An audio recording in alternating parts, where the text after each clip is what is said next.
Hoje é o grupo a gente chama Ligado à Psicologia, foi organizado aqui com a Natália, que não está presente, e nós chamamos a Kátia Kitajima. A Kátia eu tive a oportunidade de conhecer em 1994, há 20 e tantos anos atrás, lá na Clínica São Vicente da Gávea. E ela me causou muito impacto, porque os doentes iam operar o coração e a gente passava como médico, não, você vai operar amanhã, vai botar ponte, vai fazer isso, vai fazer aquilo, e os doentes não falavam nada, ficavam assustados, chegava a Kátia com esse jeito assim, nipônico, calmo, tranquilo, ficava lá 3 horas escutando, era quase com uma confissão, viu, padre? Os doentes confessavam os pecados, se morresse, era um trabalho que ela que dava tranquilidade para os doentes que iam operar. E aí um dia ela chega para mim e fala do caminho de Santiago de Compostela, o que levou ela a fazer o caminho de Santiago de Compostela, a escrever um livro, ela vai mostrar para vocês, o livro está ali, o Bueno Caminho, né? Então, assim, na minha cabeça, quando eu comecei, ela me pediu que eu lesse o livro antes, o caminho começou, eu falei, Kátia, tem que planejar, ela planejou o caminho de Santiago de Compostela. Depois, ela, quando começou a falar da mochila, das coisas que ia, o peso que não podia ser muito, porque ela tinha que carregar aquilo nas costas, ela exerceu um pouco do desapego, né? Você tem que tirar as coisas, desapegar, porque não dá para caminhar com a mala de, sei lá, 20 quilos. Depois também ela falou um ponto que me encantou muito, que foi a solidariedade, né? Então ela comentou que em alguns momentos, às vezes um sobra uma coisa, sei lá, uma pasta de dente, deixa, o outro pega, faz. Aí eu vi também no livro o aspecto da solidariedade. Depois ela comentou alguns pontos que marcaram muito ela, pontos místicos, templos, né, igrejas, verdadeiras relíquias, que ali ela exercia a espiritualidade, né? E por fim a generosidade. Então eu acho que o caminho de Santiago, assim, eu ainda não tive o privilégio de fazer, mas confesso que eu fiquei animado quando eu li o seu livro. E aí ela convidou aqui a Silvia Rezende, que depois também vai ser uma das debatedoras. Ela é presidente da Associação dos Amigos do Caminho de Santiago de Compostela. Falei certo? Brasileira. Temos aqui também a honra de receber 2 jesuítas muito ilustres do Colégio Santo Inácio, aqui eu conheço de longa data, Padre Javier Pérez Enciso, do alto dos seus 94 anos aí ó. Aí, ó. E o Padre Javier já fez o caminho 2 vezes também, né? Então, assim, também tem a experiência. E o Padre Fuentes, que foi o reitor do Colégio dos Jesuítas, lá em Juiz de Fora, hoje está no Santo Inácio, quando eu fui aluno dele lá. Então, para mim é uma honra receber esses jesuítas, né? Que se caracterizam por disseminar cultura, principalmente, mas também, assim, não só cultura, sabedoria, mas mostram a atividade física como é importante. Essa próxima reunião, só para quem quiser se programar, desse encontro vai ser no dia 6 de abril, e o assunto será dieta low carb e jejum intermitente. Aí o pessoal da nutrição é que vai falar, está muito na moda. Receberemos aqui o Daniel Xerém, lá da UERJ, para falar sobre jejum intermitente, e a doutora Denise Momesso, daqui do hospital, lá do UFRJ, que vai falar sobre dieta low carb. Então a gente procura alternar os temas, né? Então agora, sem muita delonga, depois o Padre Javier vai também, o Padre Fuentes, falar um pouquinho para a gente de quem foi Santiago de Compostela, né? Eu vi um documentário no Netflix, achei muito interessante, muito rica a vida de Santiago. Então, Kátia, bem-vinda aqui ao Procardíaco, obrigado por compartilhar para a gente, e parabéns pelo livro, está muito bom, tive a oportunidade de ler, vamos lá. Bom dia. O livro, ele surgiu, logicamente, pelo Caminho de Santiago, mas muito por uma experiência que eu não tinha, e ele já estava tendo, né, a terceira, que é os filhos saindo de casa, né, os filhos que crescem, que ficam adultos e procuram seus caminhos. Bom, mas, enfim, vou contar um pouquinho como é que foi todo esse processo aí. Já que o padre vai falar sobre quem foi Santiago, né? Pessoa melhor não podia falar, realmente. Então, o que acontece no Caminho de Santiago? Existem várias rotas, e eu não sabia disso. Existem as rotas primitiva, do norte, essa aqui é a rota francesa, que é o caminho francês, que é o mais tradicional, existe o caminho português agora, que está sendo bem falado, as pessoas têm ido bastante. Então, tudo isso, todos os peregrinos de séculos e séculos e séculos fazem essa peregrinação até Santiago de Compostela, até a catedral, né? Porque dizem que os restos mortais de Santiago, um dos apóstolos de Jesus Cristo, está aqui dentro. Então, é impressionante como a gente vê ao longo que a pessoa fala assim, mas qual o caminho? O caminho você que faz, o caminho você que decide, quantos quilômetros, como. Tem gente que vai a cavalo, tem gente que vai de bicicleta, tem gente que vai caminhando. Enfim, então o caminho é seu, né? Você faz do jeito que quer. Bom, como é que surgiu tudo isso? A gente fala assim, o universo conspira a favor. Eu já tinha esse sonho há muitos anos atrás, não era nem casada, não tinha nem filhos. E aí, eu falava assim, um sonho, né, de menina, deixa para lá. Guardei aquilo ali na gaveta. E a primeira vez que a gente foi a Portugal, eu já casada com meu filho, devia ter uns 4, 5 anos por aí, eu falei para o meu marido assim, poxa, já que a gente vai para o Porto, né, bem no norte de Portugal, eu queria ir a Santiago de Compostela. Eu tinha muito desejo de conhecer Santiago de Compostela. Não sei por quê. Na internet, naquela época, nem era assim, mas alguma coisa me chamava para aquele lugar. E eu falei assim... aí ele, não, mas como é que você quer ir? Não, vamos de carro. Ele falou que a gente fez o caminho burguês, que foi de carro, ficamos em hotel, bonitinho. Aí... foi muito interessante, porque as coisas como acontecem, né? A gente chegou lá na Catedral de Santiago e estava abarrotado de gente, muitas pessoas mesmo, e a gente foi... Vocês assistiram o Forrest Gump, né? Então, o Forrest Gump é aquele cara assim, que estava ali na hora certa, no lugar certo, e alguma coisa muito boa aconteceu. Então, foi mais ou menos isso que aconteceu. Lá naquela catedral, naquele dia. A gente foi meio que sendo levado pelas pessoas e, de repente, a gente estava na subida da escadinha para o altar de Santiago. E nisso que a gente chega, lá em cima, eu, meu marido, meu filho, a gente meio pateta ali, o que é para fazer, né? O que faz aqui? E aí tinha um senhor de espanhol que falou assim, abraça Santiago, porque essa é a tradição, é chegar ali, onde as pessoas fazem filas quilométricas, para abraçar Santiago de Costa. Então tá bom. Aí a gente abraçou, mas assim, meio sem sentido, né? E eu falei assim, nossa, peraí, não é assim que tem que ser. E naquele momento eu falei assim, não, eu tenho que vir da forma que tem que ser, né? Porque eu vi as pessoas emocionadas, eu vi as pessoas, os peregrinos chegando com toda aquela emoção, se abraçando, com um sentimento de vitória. Eu falei assim, não... Mas eu já vim a Santiago. Está certo, está tudo certo, já realizei meu sonho. Voltei, mas eu fiquei com aquela inquietação. Será que eu fui a Santiago mesmo? Será que eu fui da forma como eu deveria ir? Né? E eu fiquei, mas engavetei de novo. Aí, o que aconteceu? Passaram-se os anos, a gente nessa loucura frenética de rotina, de trabalho, de filhos... E aí, o que aconteceu? A gente vai amadurecendo, né?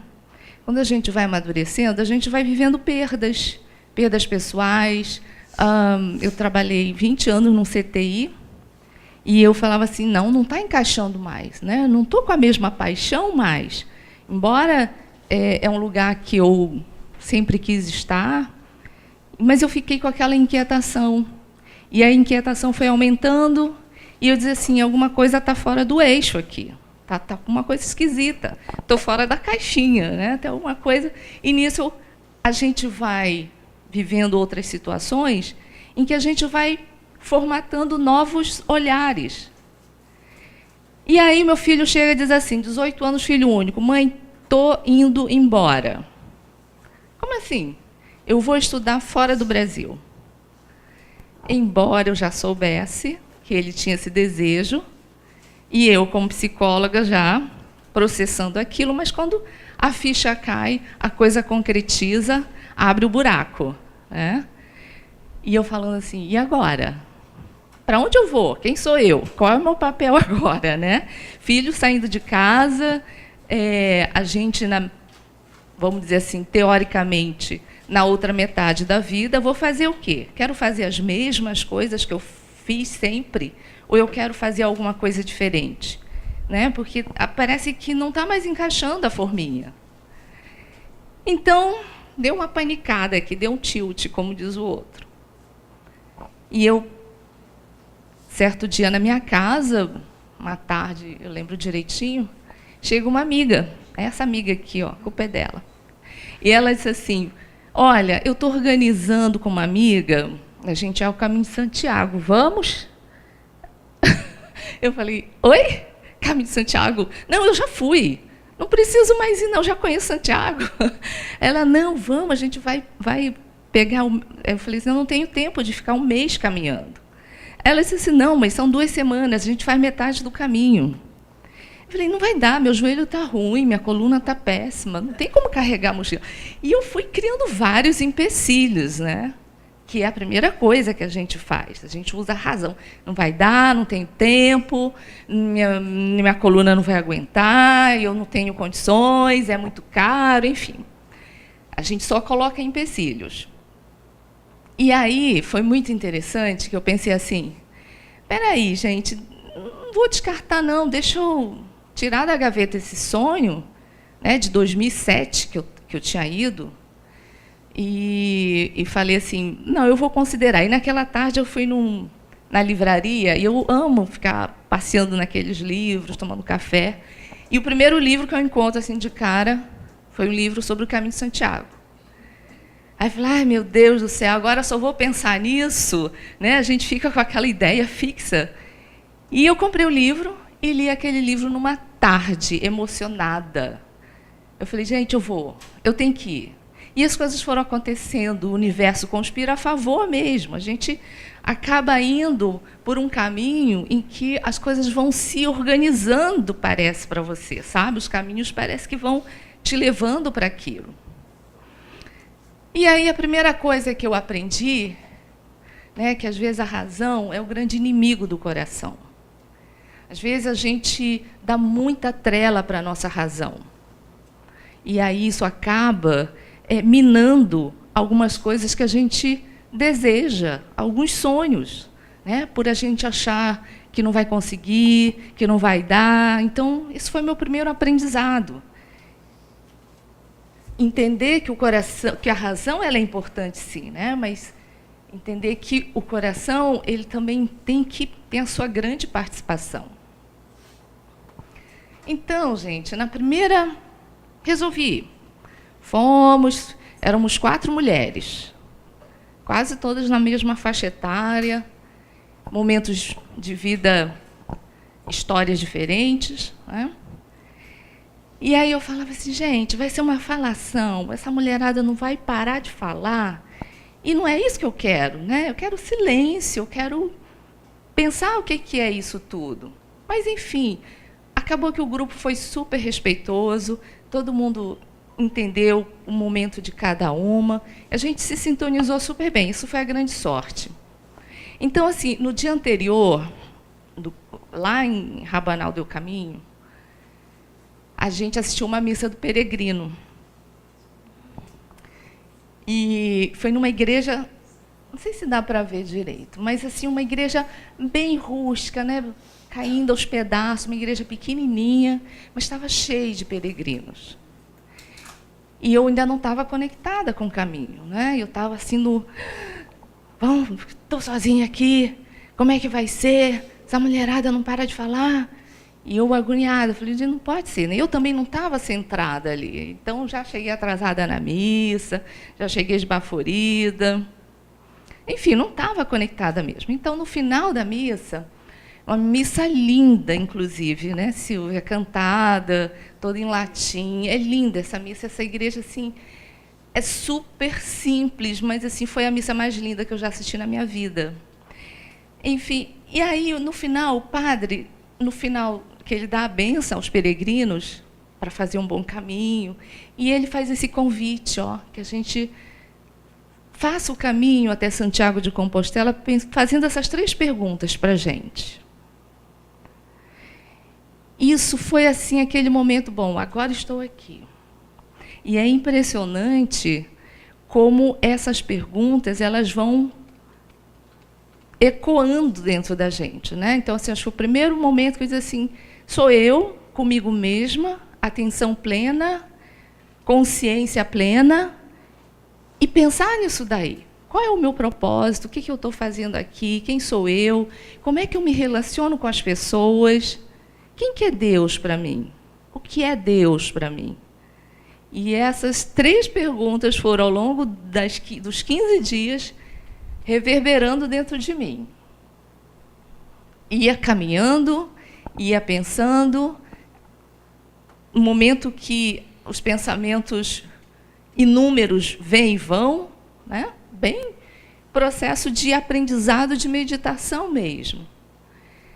E você está ali, ó, sozinho com a natureza, com silêncio. É impressionante como, nesse silêncio, nessa pausa que a gente dá para a gente aguça os nossos sentidos, sabe?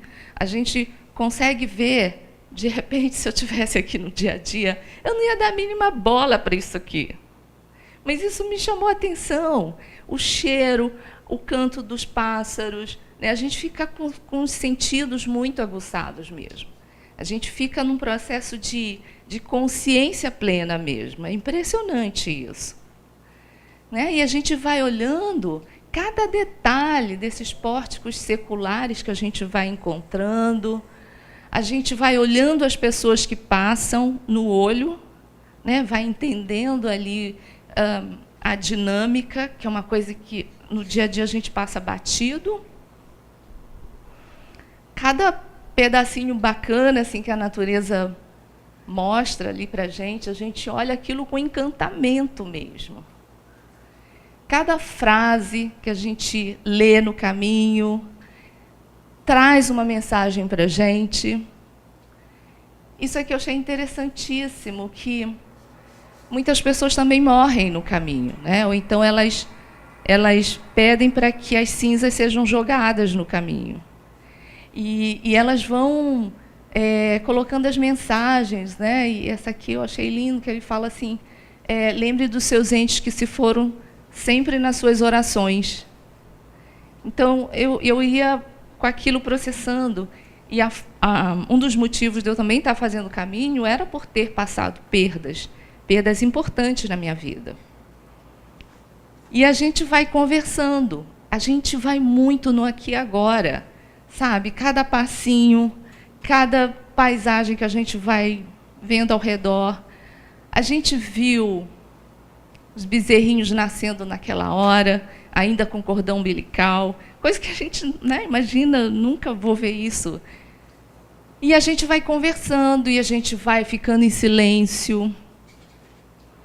Quando eu falo do aqui e agora, uma coisa que eu também aprendi é não criar expectativas muito grandes, né? Metas que eu entendo que aquilo vai ser além, e aí eu acabo desistindo, não chego nem na metade. Então, por exemplo, quando eu tinha umas pirambeiras, assim, umas coisas enormes, eu olhava aquilo e falei, gente, eu não vou conseguir. Eu vou parar por aqui, já foi. Eu falei assim, gente, mas eu estou aqui. Eu não vou olhar aquilo enorme, que aquilo vai me paralisar, já vai me desmotivar, desencorajar. Eu aprendi que eu tinha que olhar aqui, ó, máximo 2 metros na minha frente. E foi uma estratégia, assim, tinha aquelas pirambeiras enormes. Eu não olhava o que estava difícil, eu olhava o que estava possível ali. Então, eu ia olhando a cada 2 metros. Quando eu vi, eu já estava lá no topo da pirambeira, já tinha passado a pirambeira, sem perceber, né? Porque eu fui estabelecendo pequenas metas. E isso realmente me ajuda hoje no dia a dia. Outra coisa muito interessante, essa coisa da consciência plena, de estar no aqui e agora, é olhar com detalhe as setas. O que são essas setas? A gente não precisa de GPS, não precisa de mapa. A gente segue as setas. Isso aqui é a primeira seta. Eu fiquei tão feliz. Na verdade, a gente ficou enlouquecida quando viu a primeira seta, né? A gente pulava. O pessoal olhava para a gente, tipo, tão loucas. Mas é por isso, a gente foi uma alegria tão grande ver essa primeira seta. É como se dissesse assim, tu está no caminho certo, né? Vai, continua, você está no caminho certo. E aí a gente também, se passa com pressa, a gente nem olha isso aqui, a gente nem percebe essas pequenas coisas, né, que estão indicando para a gente que a gente está no caminho certo na vida. Porque a gente está muito distraído, a gente está muito ocupado, a gente está sempre fazendo muitas coisas, a gente nem se dá conta do que eu quero, o que eu comi ontem, né? A gente está muito distraído, muito cheio de tarefas. E isso foi um treino absurdo, porque a gente não tinha nada, a gente não tinha mapa. A gente tinha um mapinha escondido ali, que a gente falou assim, não vamos pegar o mapa, não vamos ligar o GPS do Google Maps, nada disso, vamos seguir o caminho. E era isso, a gente tinha pequenos detalhes. Seja sempre você mesmo, né? A gente sempre tinha um direcionamento de que a gente estava no caminho certo. E a atenção plena é isso, né? Isso o caminho nos dá com muita alegria, esses pequenos detalhes que a gente não percebe mais. Vai chegando mais na Galícia, a gente já vai tendo esses pórticos oficiais, vamos dizer assim, que aí fica mais evidente, né? Que são os últimos 100 quilômetros, a coisa é mais estruturada, tem muito mais turista, a gente chama até de turisgrino, porque aquilo ali enche de gente, são ônibus assim, de pessoas querendo fazer os últimos 100 quilômetros, que é onde te dá o direito da compostelana, que é como se fosse um certificado que a catedral te dá, dizendo que você foi peregrino e tudo, mas a gente não gostou muito disso, a gente gostou de uma coisa assim mais rústica mesmo, sabe? Aqui ficou já muito souvenir sendo vendido, e, enfim, mas a gente falou, não vamos estragar o caminho, porque a gente fez toda essa trajetória, a gente experimentou isso que foi bom para a gente, vamos guardar isso que foi bom, né? Então, a gente passa por casas muito velhas, lugarejos, e a gente vai nessa caminhada no dia a dia, a gente vai entendendo. Porque, assim, eu acho que o caminho tem 3 fases. A primeira fase é o momento mais difícil, que é onde o teu corpo dói tudo. Dói tudo. Você não está acostumado a andar 20, 30 quilômetros por dia, né? Então, aqui eu falo assim, eu não tenho mais panturrilha, eu tinha 2 bolas de ferro que eu andava pesado, doía o joelho, aí no outro dia doía o outro. Enfim, tem uma sofridinha básica, sim. Mas tem umas bolhazinhas assim, umas unhas que saem do lugar assim, né? Mas também aquilo vai ficando irrelevante, né? Porque o teu corpo vai se habituando. Chega uma hora que você não sente mais, né? Você está feliz, você está leve. Esse é o último momento.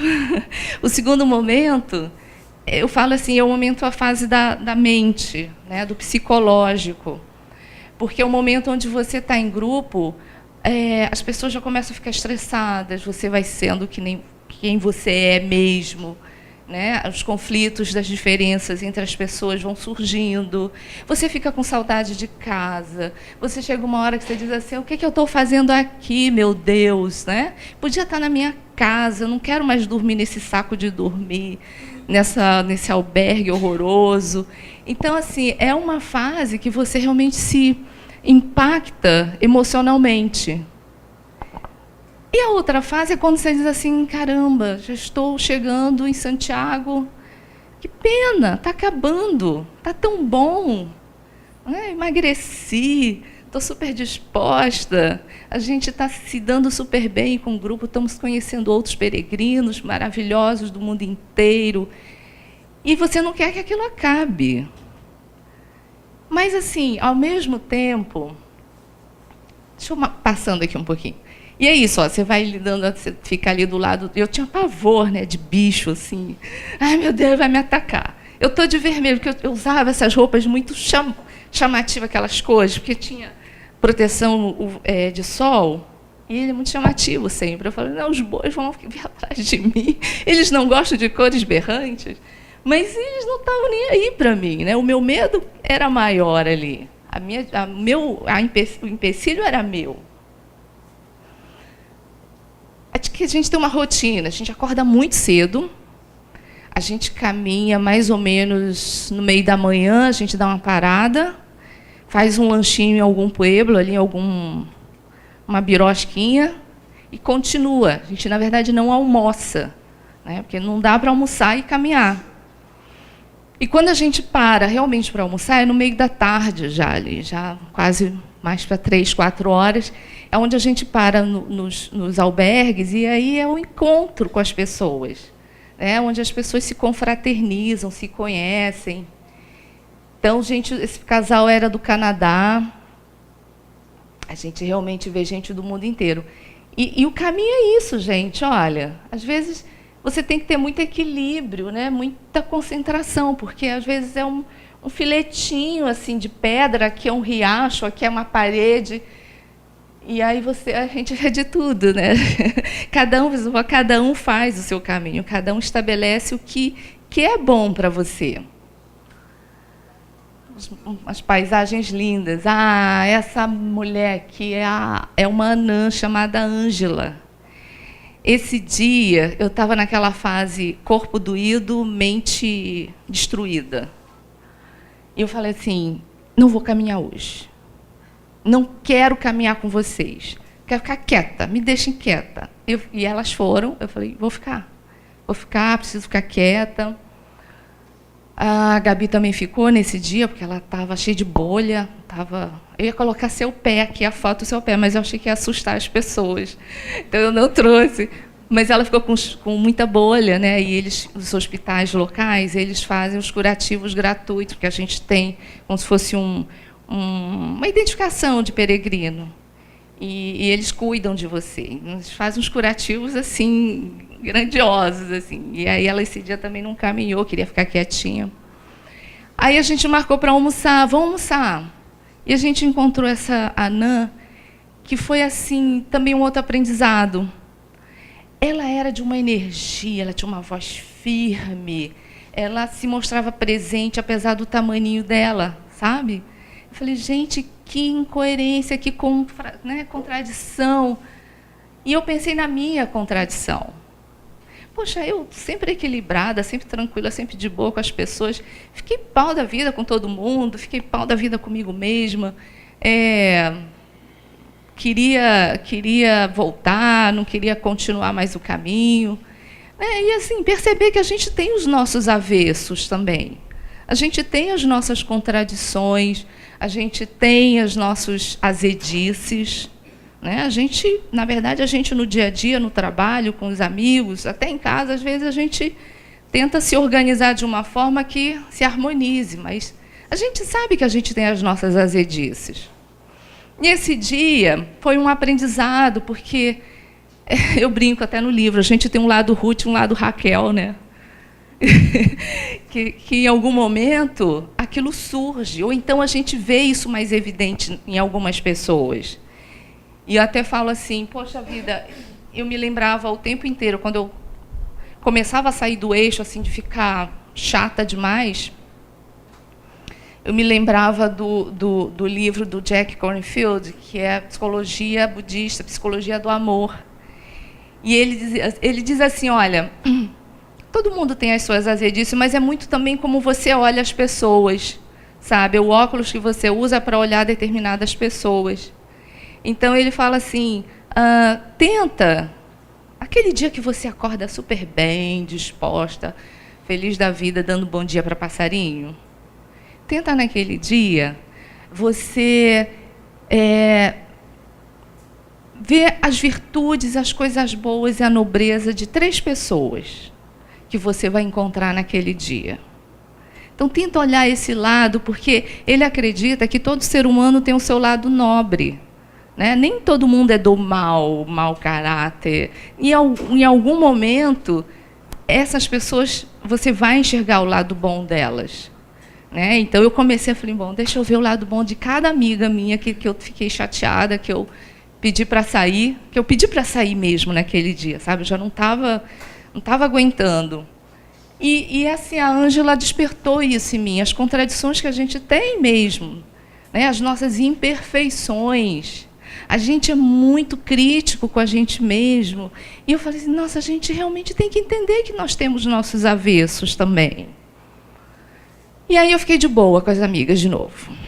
Fui encontrar com elas, peguei um ônibus, fui encontrar com elas e a gente se tornou um grupo de novo. Isso foi um outro desafio, porque todo mundo era diferente ali. Como é que a gente lida com as diferenças das pessoas? Né? Quem disse que eu estou certa sempre? Eu não estava, naquela hora eu não estava. Eu estava fora do baralho ali, eu estava me sentindo esquisita. E aí a gente foi se mostrando muito próxima, né? Porque os caminhos eram assim. E a gente pegou muita chuva, muito frio nesse começo. E uma dava força para a outra, uma perguntava se a outra estava bem, se precisava de ajuda. Quando uma ficava muito para trás, as outras da frente esperavam. Né?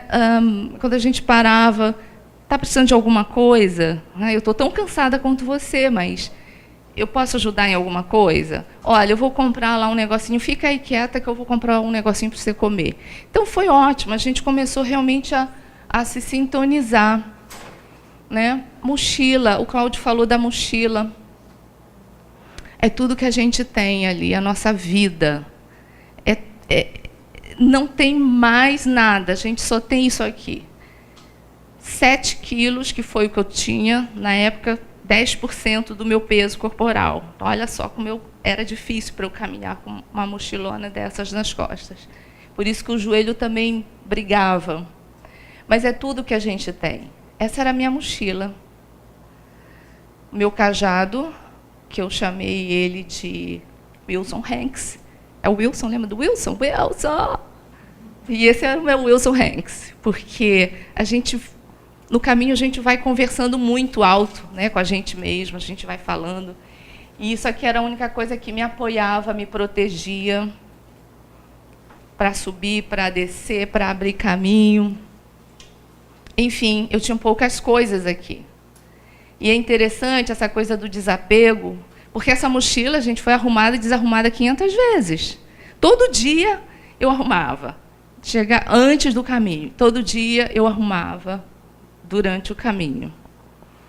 Em alguns lugares, né, eles falavam assim, olha, deixa aí o que você não está pesando. Deixa aí o que está pesando na sua mochila. Pega o que você está precisando.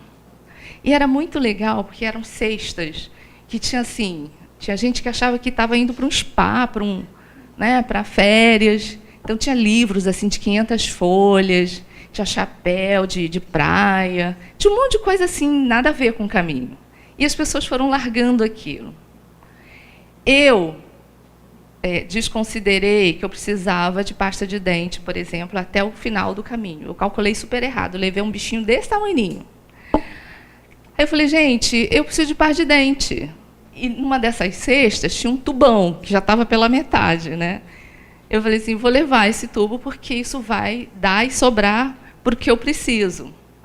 E o caminho é isso, né? Você vai deixando coisas para trás que não te servem mais, e a gente tem que fazer isso na vida também. A gente fica muito consumidora, né? A gente compra tanta coisa que a gente não sabe nem o que tem mais em casa. Aqui não, eu sabia tudo que eu tinha. Onde estava cada coisinha, eu sabia tudo.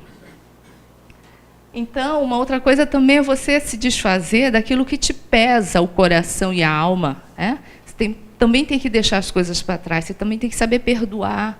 Isso é uma coisa que você aprende também, né? Deixar as coisas que te pesam no coração para trás. Tem um momento aqui da Cruz de Ferro que eu vou mostrar para vocês. Isso era muito lindo. Onde a gente ia, em algum canto, os moradores deixavam isso aqui, ou um cafezinho, um suquinho. E você podia pegar e sair comendo, e deixava aqui um donativo. Quanto você quisesse, se você tinha. Você deixava, se você não tinha, você não deixava. Mas isso você encontra no caminho todo. Aqui é o que a gente come, né? Eu falo assim, deviam vender açaí lá, né? Que ia ser super, super legal, açaí com guaraná, mas a gente só tinha Coca-Cola para dar energia ali, pão, como chama isso aqui mesmo, que eu esqueci? Tortilha, né? Que é ovo com batata, olha isso, ovo, batata e pão. É para dar energia mesmo, né? Era o que a gente tinha, o que a gente comia para dar esse gás para fazer o caminho, continuar. Isso era maravilhoso, era um momento no albergue onde todos os peregrinos sentavam à mesa, tinha uma hora que ele chamava, todo mundo sentava à mesa. O menu a gente não sabia o que era Kinder Ovo, era surpresa. Às vezes tinha coisa assim, nossa, não vou comer isso aqui não. Vamos dizer, o que tem, né? Vou comer o que tem. Todo mundo está comendo, o que eu sou chata para comer? Vou comer. E a gente se reunia, a gente conversava, a gente se confraternizava, a gente tinha o ritual do dono do albergue, né? Que tinha o ritual de Utreia, Suzeia. Ah, gente, esse dia eu estava muito chateada, porque eu não estava conseguindo falar com a minha casa, com a minha família. Estava cansada, tinha machucado, estava chateada comigo mesma, enfim, estava de bode naquele dia. Estava TPM ali, sei lá, rondando também. E eu falei para as meninas, não vou sair não, vou ficar aqui, não vou sair para comer. E eu nem sabia, esse aqui é um mosteiro, que tinha uma cozinha coletiva, eu não sabia, de fato. Eu falei assim, a qualquer coisa eu tomo meu café da manhã bem reforçado, mas não vou sair nem a pau daqui. E aí eu cheguei num cantinho lá, comecei a conseguir falar com meu marido, saber do filho. Aí tinha um italiano do meu lado que sentou, começou a falar algumas coisas para mim. Eu falei, gente, eu não falo italiano, eu não sei o que esse homem está falando. E ele só falava, mangiare, mangiare, comer, você está falando comer. E aí eu descobri depois que ele era um chefe italiano que se propôs em fazer a massa. Ele queria que eu entrasse na coleta ali do dinheirinho para comprar massa, para comprar o molho. E a gente ficou aqui, ó, nessa mesa enorme, família, né? Estava precisando daquilo. O caminho dá aquilo que a gente precisa. É impressionante. E naquele momento eu precisava disso aqui, precisava dessa alegria, precisava dessa comunhão de pessoas, né? Em torno da mesa, da comida. Mais família que isso, impossível, né? Então, foi muito legal. Isso me deu um gás legal. Você vê, tem gente de todas as idades fazendo o caminho. Pessoas que você vai encontrando, quando você diz assim, ai, estou cansada, chega, já era. E essa senhora, 70 anos, ela dizia assim, de onde que ela era mesmo? Acho que ela era da Austrália. E ela disse assim, eu estou fazendo o caminho aqui porque eu fiquei viúva e fiquei deprimida. E o meu marido e o meu filho me deu essa sugestão de fazer o caminho de Santiago. Ela está fazendo sozinha o caminho de Santiago. E ela disse assim, acabou aqui o caminho de Santiago, eu vou subir os Himalaias. Eu falei, gente, quero ser ela quando crescer. Mas, assim, o quanto que essas pessoas que a gente vai encontrando vão inspirando a gente, vão dizendo assim, para de reclamar, mulher, você reclama demais. Não é porque é isso, quando a gente também está sozinha, a gente vai um pouco assim entendendo qual é o nosso padrão, se a gente é mais otimista, se a gente é mais reclamona, se a gente é mais azeda, se a gente é mais, né, de ver as coisas maravilhosas.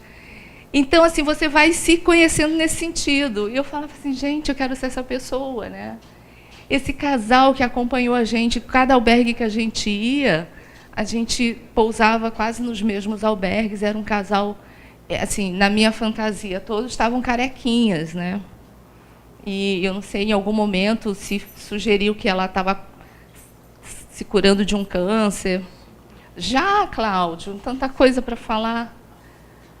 Esse é o Jesus Rato, a gente passa por rituais, ele é um bruxo do caminho, mito do caminho.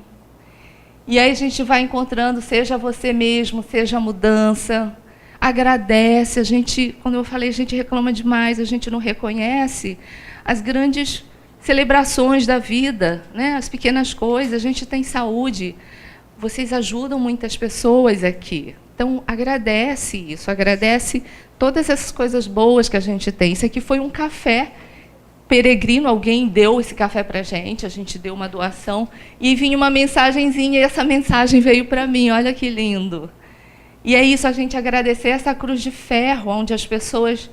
É um dos marcos do caminho, onde as pessoas agradecem, pedem proteção, e, mais importante, as pessoas deixam lá algo, uma pedra, alguma coisa assim, que você não quer levar mais para frente na sua vida, que você quer deixar para trás, porque aquilo te emperra a vida. Isso é uma amostra dos albergues, a gente tem que valorizar cada coisinha mesmo, né? Porque cada dia que a gente pegava um albergue ruim, aí depois pegava um albergue bom, a gente, ai, que delícia! Um hotel simples virava hotel 5 estrelas para a gente. E a gente realmente tem que reconhecer essas coisas boas. No caminho também tem uma coisa assim, não tinha aparador para colocar sabonete, shampoo. O hotel que o albergue que a gente ficava, que tinha, se dava um valor imenso àquilo que para o dia a dia nem percebe, né? A gente realmente não dá valor para as pequenas coisas. E entender também isso na vida. Tem dias que as coisas vêm bem, vêm boas para a gente. Tem dias que as coisas vêm ruins. Nada é permanente, não é isso? Então, a gente tem que entender, aceitar isso, esse vai e vem da vida de coisas boas e coisas não muito boas. Os presentes que a gente vai recebendo nos encontros das pessoas. Essa senhorinha lá do outro lado da ponte, bom caminho. E ela pergunta, de onde vocês são? São do Brasil. Ai, que delícia, espera aí. Aí ela veio com 2 laranjas para dar para a gente. Isso foi no mesmo dia. Esse aqui eu estava começando a caminhada, aí mais 20 e poucos quilômetros depois, já estava toda desgrenhada aqui. Aí veio essa menininha, para você, né, com uma florzinha. Gente, isso é renovador. Isso aqui foi uns presentes maravilhosos que a gente vai recebendo. As igrejas que a gente vai encontrando, sabe? Um momento de gratidão mesmo por tantas coisas que a gente vai recebendo no caminho, vai estar sempre comigo esse sentimento de vitória, de dizer assim, eu que achava que eu não era capaz, olha eu aqui. A gente sempre se autossabota um pouco, sabe? Então, eu falei, não, olha, eu estou aqui, eu fiz, eu caminhei, eu aguentei. Então, realmente, foi um sentimento de vitória, que eu estava aos prantos já, né? Os amigos que a gente vai encontrando, as ticas que a gente ficou muito amigas, e a gente também brinda, a gente não tem essa coisa ruim, a gente brinda a vida. A gente tem que brindar a vida, gente. Eu estava comentando com a Gabi hoje, eu falei, nossa, ontem no avião eu li um artigo de um geneticista falando o quanto que a gente envelhece assim rapidamente de um dia para o outro. Né? E a indicação dele era assim, viva a sua vida da melhor forma possível, porque ela é muito curta. Celebre a vida. E é isso que a gente está fazendo, né? Celebrar a vida. E esse celebrar a vida, esse caminho, me proporcionou escrever Santiago. A Santiago, ao filho. E, na verdade, eu entendi o que eu precisava no caminho. Eu precisava organizar os pensamentos e dizer assim, menino, você vai sair, mas esse aqui, ó, não esquece o agasalho. É que toda mãe fala para o filho, né? Tá bom, vai, bom caminho para a tua vida. Nos caminhos, nas escolhas que você fizer. Mas, olha, não esquece que eu estou te falando. Não esquece que eu te ensinei. E aqui está tudo isso. No livro, são as virtudes humanas. Perdão, gratidão, autoconsciência, autoconfiança, várias virtudes humanas que toda mãe quer para um filho. Né? Então, eu reuni aqui e dei para ele. Esse livro, eu lancei ele em dezembro. Eu tenho tido tanto presente, tantos relatos. É impressionante, você que já escreveu livro. Cada livro, cada pessoa que lê de um jeito. Entende de um jeito e absorve de um jeito. Então, tiveram pessoas assim, me identifiquei com a mãe, me identifiquei com a peregrina, me identifiquei com o filho. Então, é impressionante como isso permeia, né, em todos os papéis. E o mais importante, assim, nesse momento da vida, assim, para mim, que esse livro inspirou uma senhorinha de 80 anos que quer fazer o caminho. E ela disse assim, eu quero comemorar os meus 80 anos no caminho. E esse desejo e sentimento de capacidade veio do seu livro. Já ganhei, né? Já ganhei o dia, já ganhei a vida de poder estar inspirando essas pessoas a realizarem seus sonhos. E ela falou, vamos comigo. E ela convidou mais 3 amigas da mesma idade, mais as filhas, e nós vamos fazer o caminho em outubro de novo. E isso surgiu, o projeto desse ano, Maria Maria. Tem que ter fé na vida, né? Esse é o olho dela, lindo, verde, feito pela nossa amiga Andréia, com as rugas da idade, da vida. E a gente vai estar se organizando para voltar agora em outubro e ajudar a realizar o sonho dessas 3 senhorinhas.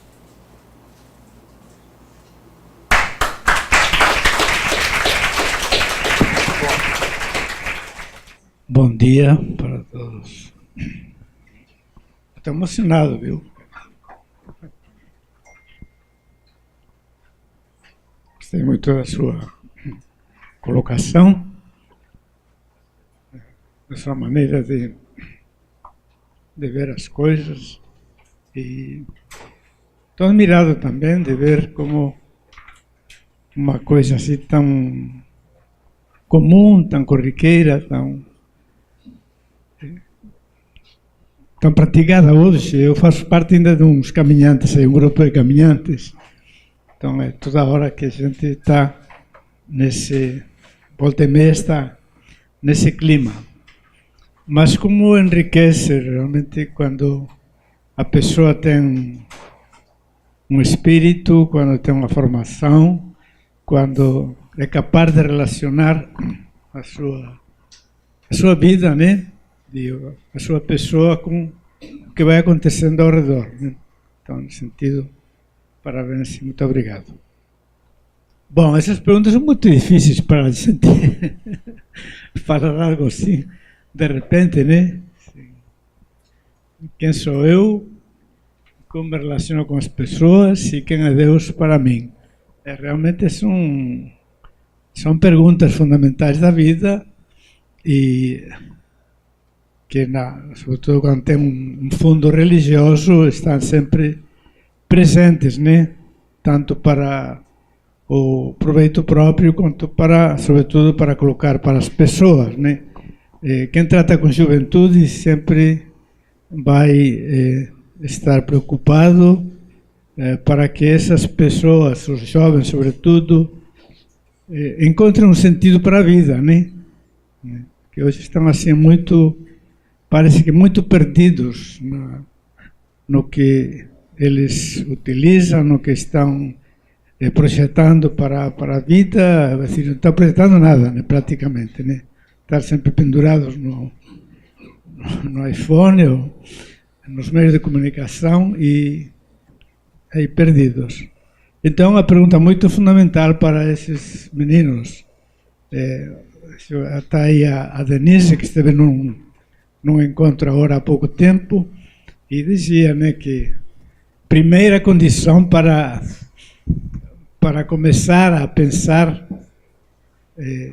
a ter um retiro, uma coisa de mais pensar sobre si mesmo, sobre a vida, deixa o telefone, deixa o e-mail, deixa o celular de lado, porque senão não dá, né? E como custa? Não sabem o que fazer, ficam perdidos, né? Tiram o celular do lado deles e ficam perdidos, não sabem o que pensar, o que dizer. De repente, até que vão entrando no clima, né? Depois, com as palestras e com reflexões, com as experiências que vão tendo, então eles são capazes de introjetar, de depois acabar tirando fruto, proveito daquele momento e apreciando esses momentos na vida que eles não têm, né? Estão todos o dia todo pendurados. Então, a pergunta fundamental para dar sentido à própria vida, né? Que querem da vida, em que estão pensando, que futuro espera, que você espera, enfim. Acho que é uma pergunta bem colocada e o caminho se vê que dá muita oportunidade para aprofundar essa questão, né? E para se encontrar consigo mesmo, né? Porque eu me encontro consigo, né? E com as pessoas e com Deus. Então, consigo esses momentos em que é necessário o silêncio, a solidão, né? Como é necessário, né? No dia de hoje, ter tempo de silêncio, de estar consigo mesmo, de estar com Deus, quem tem uma fé, né? Uma crença nesse ser que nos sustenta. Então, como é importante ter momentos, são necessários para não se perder nesse turbilhão da vida. E as pessoas vão aparecendo, então no caminho tem essa oportunidade, né? Primeiro o grupo, aí ficando um grupo de amigos mesmo, né? Amigos para sempre, e desfrutando, né? De conhecer a história de cada um, de conhecer o grupo, de guardar essa lembrança para a vida. E depois esses momentos que vai encontrando essas pessoas, né? Eu não tive a experiência forte assim, porque meu caminho foi muito curto, uns 100 quilômetros, meio escassos ainda, e também com um grupinho muito especial, né? Eu, o vigário da paróquia e um grupinho de jovens também, e não, o caminho também não era assim, o caminho propriamente de Santiago, fomos da nossa terra até Santiago, até muitas vezes por estrada mesmo, não? Então não tivemos a oportunidade de encontrar assim outras pessoas, mas como é interessante, né? Cada um que passa aí, que conta a sua história, a sua procedência, que está sentindo, que está procurando no caminho, realmente ajuda muito a se abrir, né? Se abrir para outras pessoas, outras culturas, né? Outros modos de ser, e fortalecer-se com isso, né? E quem é Deus, então, aí já é mais difícil, quer dizer. As pessoas têm uma formação anterior, têm uma ideia de Deus, e aí vão vendo quem tem uma formação assim mais sólida, mais sistemática, digamos, de ter um conhecimento, até não digo científico, mas real, de estar com Deus, de conhecer um Deus, tem algo a dizer. Quem não vai encontrar, né, cada um cria seu pequeno Deus e vai pescando de cá e de lá e vai vivendo com isso aí. Então, quem é Deus para a gente é uma questão muito profunda, muito interessante, e como sabemos, sobretudo, há tantas crenças, né, tantas ideias de Deus que houve sempre na história da humanidade, que é preciso realmente parar e peneirar, né, essas ideias que vêm de fora, sobretudo, e daí escolher, né? Sobretudo, quem tem fé vai rezar, vai pedir a Deus que ilumine esse Deus que está em cada um de nós, que é o mesmo que está em todos, e encontrar aí a sua resposta para esse quem é Deus em si, quem é Deus para mim. Bom, se eu quero... Mas, Javier, o senhor fez o caminho 2 vezes. Mas antes de falar da experiência do senhor do caminho, fala um pouquinho da vida de Santiago de Compostela para a gente. Da vida? Da vida, do apóstolo. Santiago Santiago Apóstolo é irmão de João e filho de Boanerges, filho do trovão. Então, dois temperamentos ardentes, explosivos, jovens. Então, Santiago e João, irmãos, para que eram primos de Jesus. A mãe deles e a mãe de Jesus eram irmãs. Maria Salomé, mãe de Tiago, Maria de Nazaré, mãe de Jesus. E Jesus falou: ide pelo mundo todo, levando o Evangelho até os confins do mundo. E os confins estão em Galícia. A ponta mais extrema, mais ocidental de Galícia é o Cabo Finisterre, fim da terra, os confins. Então Tiago foi levar a luz de Cristo até os confins do universo, da Terra, do planeta conhecido. Então, é isso aí. Então, uma palavrinha breve, substancial, sobre minha experiência. Eu fiz o caminho de Santiago francês, desde Astorga, fica perto de Leão, até Santiago, caminhando mais ou menos 200 quilômetros a pé. Então, vou responder as perguntas de um modo diferente, uma abordagem diferente. Nós éramos oito cariocas alegre, animado, não? Na faixa de 50, um pouco mais, 70 já, e o mais novo tinha 30. Então preparamos nossa caminhada, preparadinha, com material abundante. Aqui está o meu relato. São 9 páginas. Se querem copiar e distribuir, aí terão a vida diária, ao vivo, desses dias. 10 dias caminhando. Tá? 8 cariocas, 4 mulheres, 4 homens. Organizada pela Pastoral da PUC. E nosso propósito era sermos mensageiros da paz. Então, por todo canto onde íamos, na estrada, às vezes, trechos pequenos de asfalto, passava motorista de caminhão, levando peixe. Galícia é o segundo pescador do mundo. O primeiro é Peru, o segundo Galícia.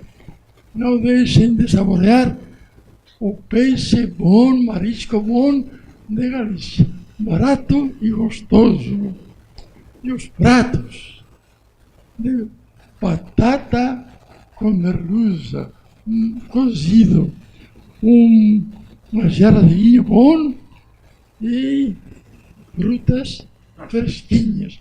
Nós fomos no mês de junho, de 3 a 13, ainda quase primavera.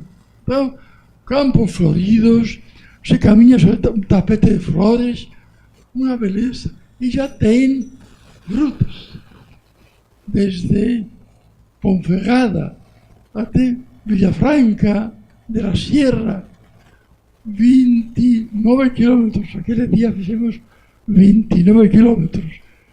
Tudo cerejeiras. Havia tanta cereja aquele ano que não compensava o pagamento dos trabalhadores para pegar a cereja. Então, estavam as cerejeiras, estavam coalhadas de cerejas. Aquele dia nem água bebi, só tomei cereja. Uma experiência maravilhosa. O pessoal oferecendo-nos. Havia lá um casal, uma cerejeira, ocupávamos esta sala grande, coalhada de cerejinhas, bem vermelhinhas, fresquinhas, estavam pegando lá. Nós perguntamos: oh, nosso amigo, permite comer assim. Pois não, podem entrar, entramos lá, podem comer, mas não levar. Então, nosso projeto era de sermos mensageiros da paz para o mundo, confraternizar e levar a todos aquela alegria de Cristo, de modo que e sermos acolhedores, sermos cristãos. E encontramos pessoas de outros países, entre eles um tal Wilhelm Wille, era arquiteto de Stuttgart. Ele estava com uma perninha meio inchada e se incorporou a nós. Nós tínhamos um projeto espiritual, itinerário, inspirado nos exercícios espirituais de Santo Inácio de Loyola. Então, uma caminhada espiritual de purificação, ela fala muito bem, purificar a alma dos fardos da vida e de iluminação, iluminar nosso espírito com o Evangelho de Deus, aquele que Tiago levou por lá, aqueles países. E união, via unitiva, comunhão com a natureza, com Deus, com as pessoas. O pessoal é muito acessível, o pessoal nativo. O caminho vai pelo campo, lugarejos. Que carinho! Nos davam vinho, um casalzinho levou uma garrafinha de vinho, docinhos domésticos, uma beleza, carinho que nos recebiam. Então, aquele alemão, arquiteto, nos acompanhou até o final. E embora ele era calvinista, protestante, todo dia assistia à nossa missa, comungava, comunhão perfeita de corações. E outro, um advogado de Colônia, Jürgen Goebbels, também. Ele, coitado, pegou um desarranjo intestinal, se aproximou de nós e diz: olha, estou 3 dias sem comer por culpa do intestino. E nós levamos a equipagem, a mochila, em táxi, porque o mais novo caminhante, Eduardo, uns 30 anos, quis levar a mochila de muitos quilos, mais de 10, sobre os ombros. E no dia 3º pifou. O joelho pifou. Foi ao médico e disse para ele: não pode caminhar mais. Então, aproveitamos que ele tinha de táxi para nossas mochilas colocar no táxi. Então, ele ia cedinho, levava as mochilas, ficava aguardando-nos. Então, que experiência boa com estes 2 peregrinos alemães. Eram já viciados em caminho. Tinham feito o caminho francês, o caminho português, o caminho inglês, desde Le Puy. São mais de 1.200 quilômetros a pé. Okay? Aqueles alemães são firmes, consistentes. Eu acho que foi uma experiência muito boa de levarmos a comunhão, o acolhimento, a paz com todos. Então, em 97 fiz 10 dias no caminho francês. Um caminho delicioso, subindo, descendo. E em 2004 o caminho português, desde Porto, Vila do Conde, aí tem portuguesas. Alguém conhece esse caminho? Então, 10 dias no caminho português. Em Portugal não estava naquela época organizado, mas em Galícia muito bem. Em Galícia você tem refúgios gratuitos, bom beliche, bom dormitório, tem ordem e progresso e se deixa na saída o que você quiser.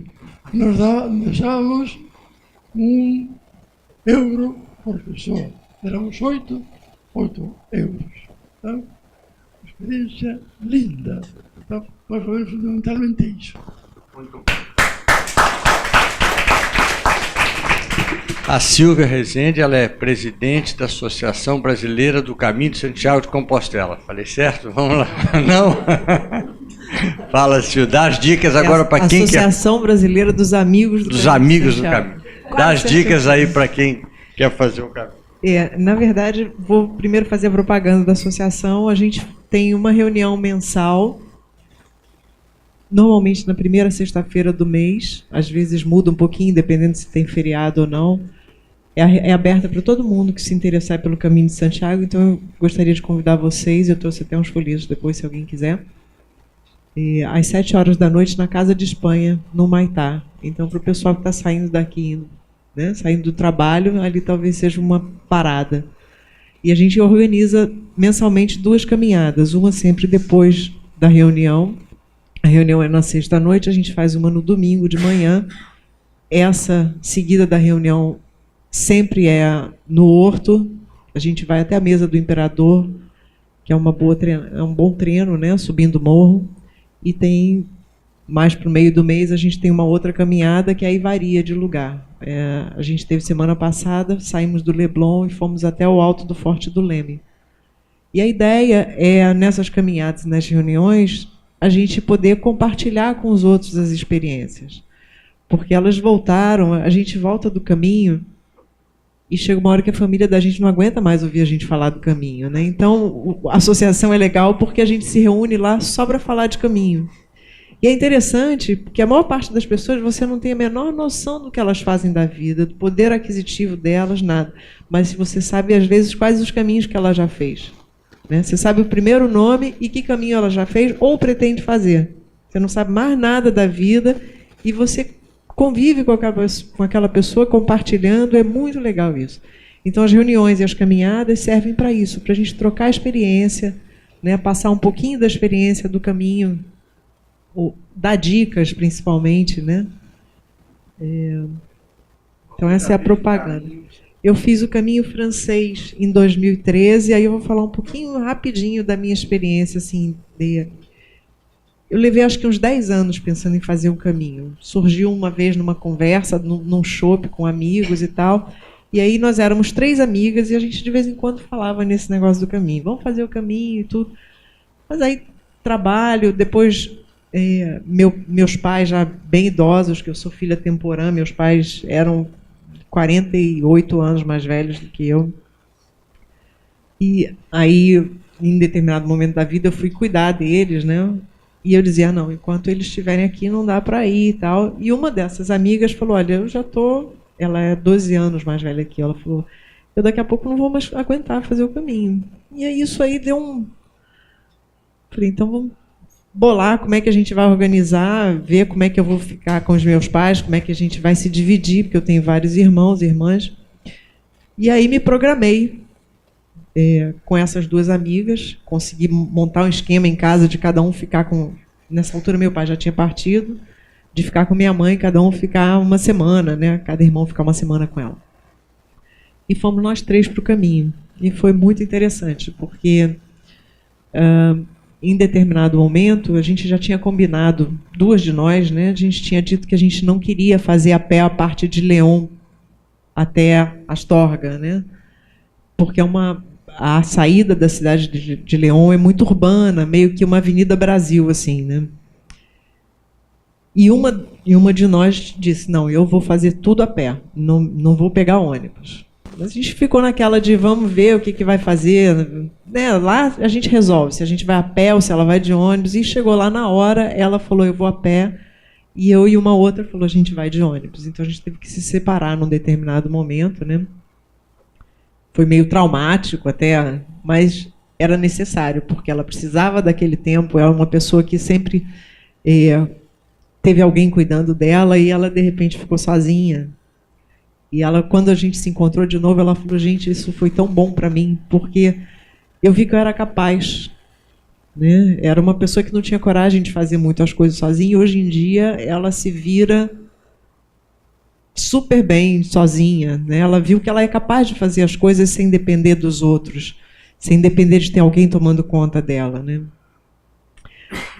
E nessa brincadeira, cada um tem seu motivo de ir. Eu tinha vontade de fazer o caminho, depois que eu li o livro do Paulo Coelho, né?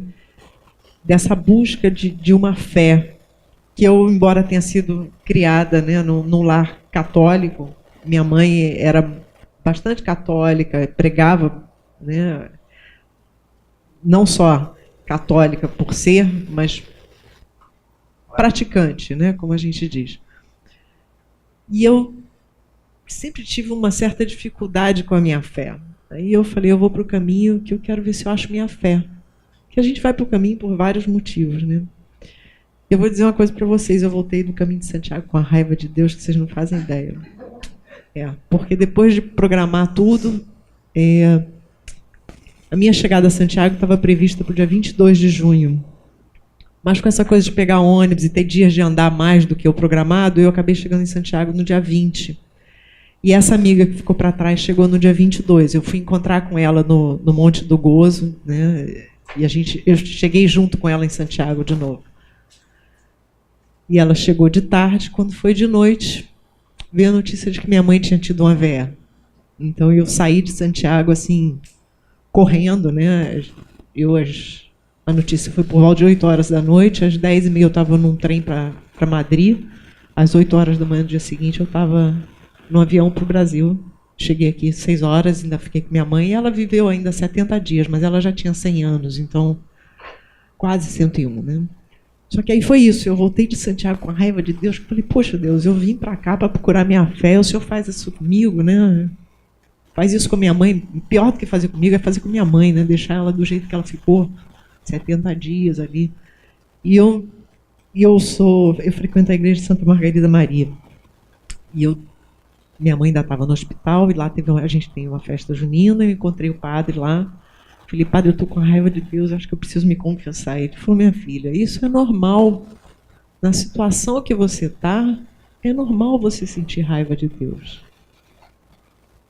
Aí aquilo ali, sabe, bateu na minha cabeça, eu falei, gente, eu fiz esse caminho todo, né?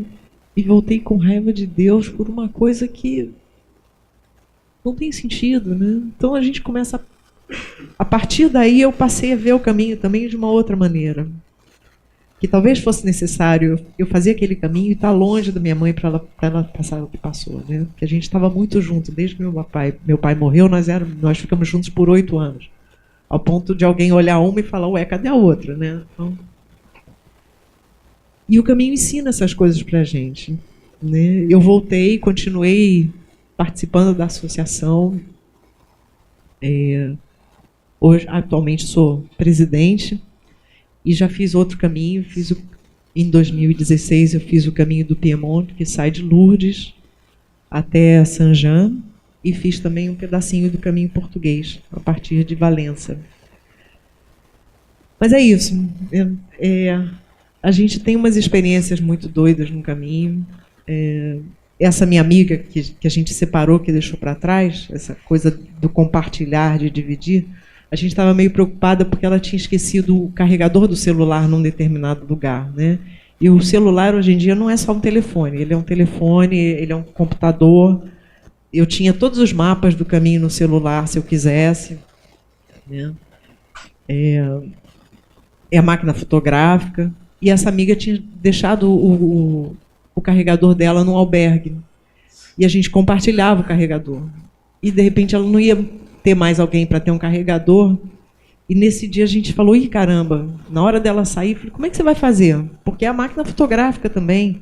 E ela ia seguir com 2 brasileiras, eu fui perguntar a elas, mas delas era iPhone, o da gente era Samsung. E aí tinha um italiano perto, ele falou assim, mas qual é a marca? Eu falei, Samsung. Ele puxou o carregador, eu falei, não, mas não é para agora. É para ela levar com ela, porque ela vai ficar sem. Aí ele falou, mas pode levar. Eu estou terminando o meu caminho aqui e eu em casa tenho outro, leva. Então, quer dizer, uma coisa assim tão... Aí a gente, caramba, né? Ela também teve uma vez dela se acidentar e a gente entrar numa lojinha, tinha o joelho, arrebentado o joelho, né? Ralou o joelho. E entramos numa lojinha para ver se tinha como passar uma água e tudo. E a dona da loja, quando viu, falou, só um minutinho. Voltou com um estojo de primeiros socorros, fez um tremendo curativo. Então, são pequenos gestos que a gente encontra pelo caminho. Embora o caminho hoje em dia esteja muito cheio, muita gente no caminho francês, principalmente, ainda existe essa coisa de compartilhar. Que é coisa que no dia a dia a gente não tem mais, né? A gente aqui, às vezes, esbarra numa pessoa e ainda acha ruim, porque a gente esbarrou nela, né? Ainda acha ruim com a pessoa que esbarrou. E no caminho a gente vê uma vida mais simples, a gente aprende o desapego, porque o que você tem na sua mochila é tudo que você tem. E você não precisa de mais do que aquilo. Então a gente descobre isso, que a gente não precisa, esse consumismo maluco desse mundo de hoje, né? Você começa a reavaliar isso. Então o caminho é uma experiência não só física, mas é uma experiência espiritual muito boa. Uma experiência humana muito legal. É isso. Então, convido vocês a participar das nossas reuniões, quem quiser.